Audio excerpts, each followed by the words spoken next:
મને કે સંજયભાઈ તમારે જે ત્યાં પતરાવાળા મકાન હતા ને તેથી હું આવ્યો હતો એ કે મેં કીધું બરોબર. તેથી કેમ અંદરથી એવી ભાવના હતી કે મારે મકાન નથી ને સંજયભાઈ ને મકાન નથી કે મારી કરજે ને કઈ કેમ એવી ક્યાંક ભાવના હતી મેલડી બધી એમ.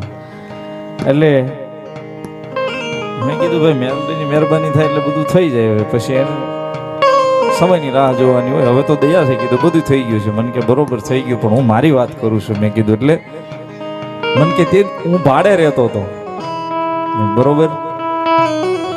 મેં જીગર કરીને કે 19 લાખમાં મકાન રાખ્યું. મહિના થયા 6 કે મને કે મહિના થયા 6 વધારે સમય નથી થયો સંજયભાઈ. મેં 19 લાખ દઈને લીધું છે. એમાંય મેં લોન કરાવી હતી કે આપણી પાસે કઈ રોકડા તો હતા નહીં કે બરોબર.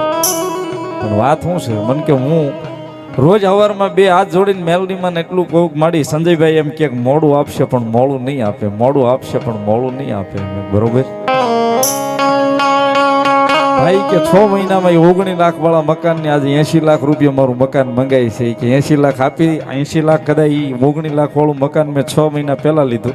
અત્યારે 80 લાખ રૂપિયા કિંમત બોલે છે કે સંજયભાઈ તમે કહેતા ને કે મેલડી મોડું કરે પણ મોડું ન આપે.